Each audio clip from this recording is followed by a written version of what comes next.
Good afternoon, first graders. How are you doing? Today, in our video, we are going to do a fiction retell. Miss Taylor's going to read a book to you, and we're going to practice our retell. So, remember, a fiction book is something that's made up. It's not real. A non-fiction book is something that is real. You are learning facts about something. So, our retell, this only works for fiction books. So if you're reading something that you're learning real facts, this won't work. So our retell, remember, we use these key phrases to help us retell a fiction story. So we have the somebody, wanted to, but, so, finally. Let's go over what each of these mean. So the somebody is the main character, or the main characters. The wanted to is what did those main characters want to do in the story. The but is usually in a story there will be a problem. There will be something that's happening that is a problem. So the but is the problem. The so is what did those main characters do to try to solve that problem. And the finally, what happened at the end of the story? Did they solve the problem? Did they not solve the problem? And so first graders, some of you, in your story, there might not be a problem, so that gets a little tricky and confusing, but if you don't find a problem in your story, then there's no solution, because if you had no problem, then you would do the somebody, wanted to, finally. But we're going to do all five of them today, and our story is going to be called Chopsticks.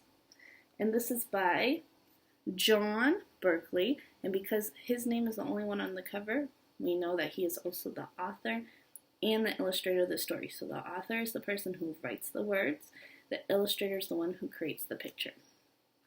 Okay, so Chopsticks by John Berkeley.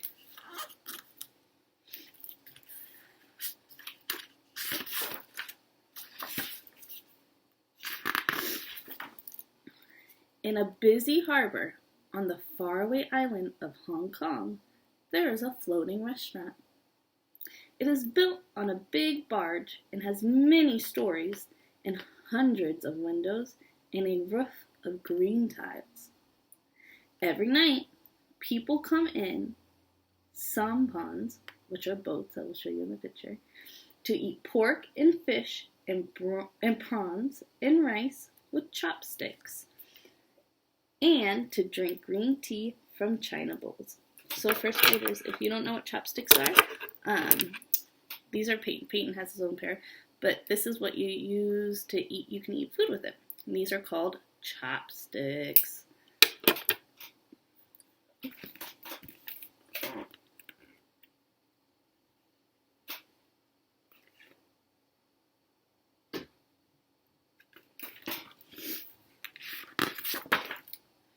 In this floating restaurant lives a small gray mouse called Chopsticks.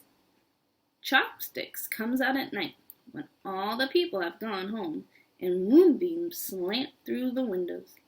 He scurries about looking for scraps of food that the cleaners have missed.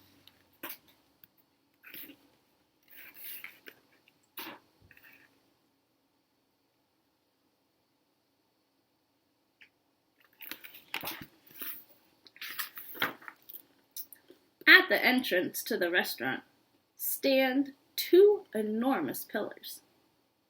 They are painted red, gold, and blue. And around each one coils, so coils mean like spins around, coils a magnificent carved dragon. One New Year's night, as Chopsticks washed his whiskers in the silvery light of a full moon, one of the wooden dragons cleared his throat and whispered down to him, saying, little mouse, climb up here so I can speak to you." So this is the pillar, and the wooden dragon is coiled around it.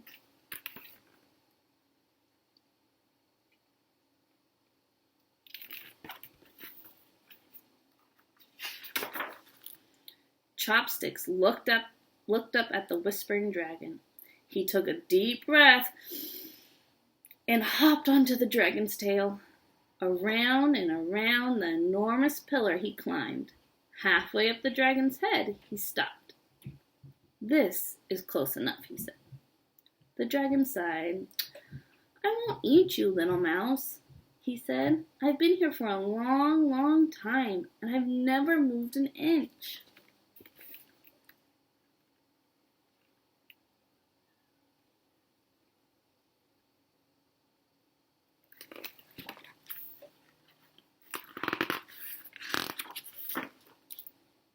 "Of course you haven't," said Chopsticks. "You are made of wood." "That is true," said the dragon. "But oh, how I would love to fly! Up over the roof I would go, and over the mountains, over the shining cities, and the dark forest. If you could free me, you could come with me, little mouse." Miss Taylor wonders if the little mouse can free him.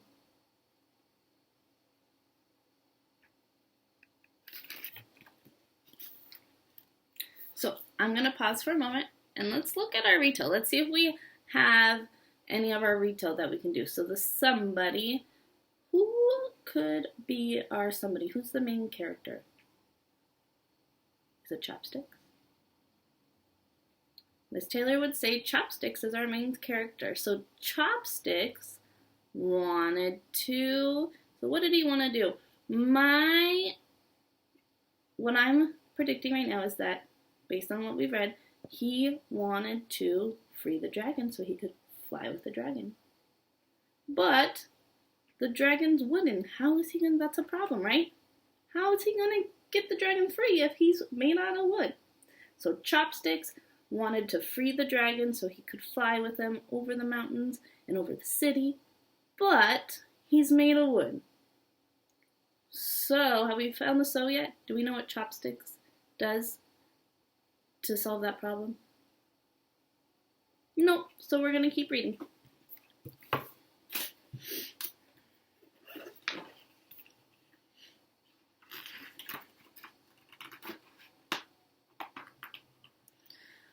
"I have always wanted to see the world," said Chopsticks, "but how could I free you from a pillar?" "Only old Fu knows how to give life to a wooden dragon," said the dragon. "It was Fu who carved me and my brother here, but that was many years ago, and even then he was old and almost blind." Remember, blind means you can't see.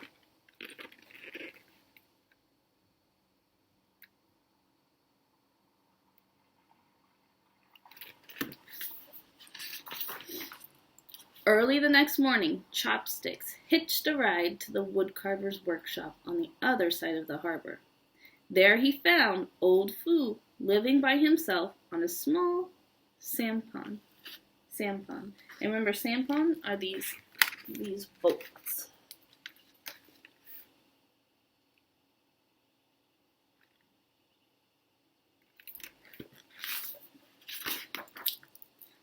"Old Fu," he said, "I am Chopsticks the mouse, and I have heard you know how to bring a wooden dragon to life." Old Fu chuckled.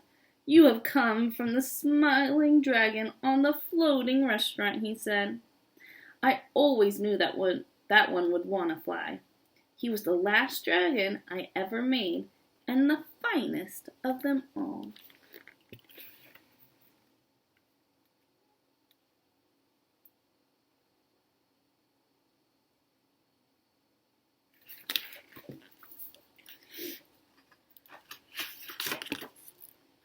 Old Fu played a short tune on a small wooden whistle.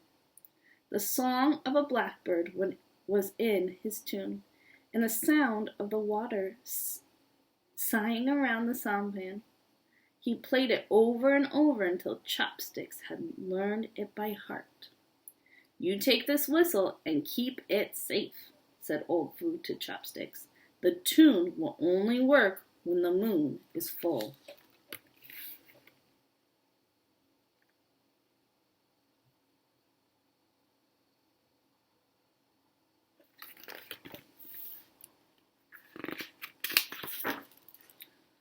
On the night of the next full moon, Chopsticks climbed the wooden dragon and played Old Foo's tune for him. The dragon stretched and shuddered and groaned and sighed and slowly unwound himself from the pillar. Chopsticks climbed onto his nose and held on tight to the dragon's whiskers.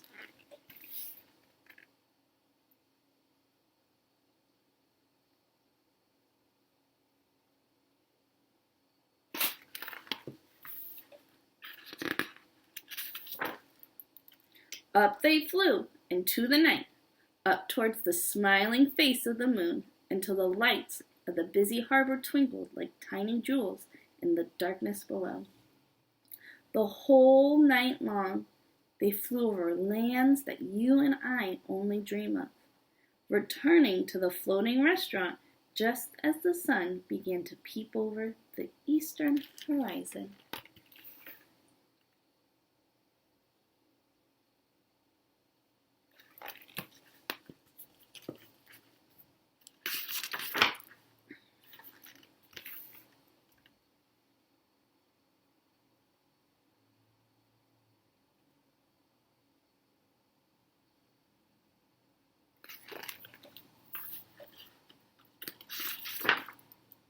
Now, on every full moon, the dragon and the mouse take to the warm night air, soaring over the restaurant roof and over the mountains, over the shining cities and the dark forests.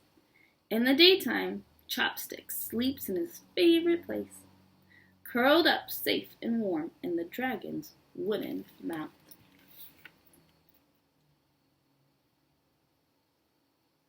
That looks cozy. And after every full moon night, he takes the story of their adventures across the harbor to Old Foo.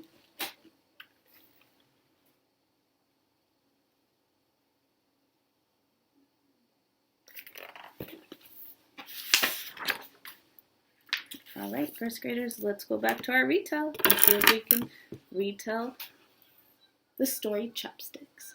So, we know that somebody, this Chopsticks, wanted to fly with the dragon, but the dragon is wooden, so Chopsticks had to go find Old Foo, and what did Old Foo give him so the dragon could fly?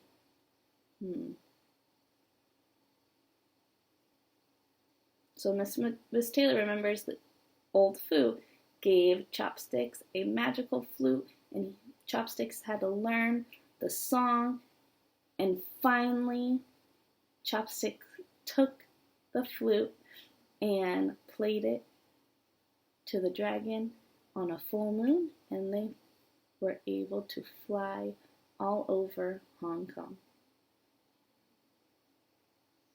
Okay, so let's go back over. So Chopsticks wanted to fly with the wooden dragon, but the dragon was wooden, so he went to Old Foo and got a magic flute, and finally Chopsticks played the magic flute on a full moon, and the dragon and Chopsticks now fly every full moon together over Hong Kong. Okay, first graders, I hope you enjoyed Miss Taylor's read aloud, and I will talk to you soon. Bye.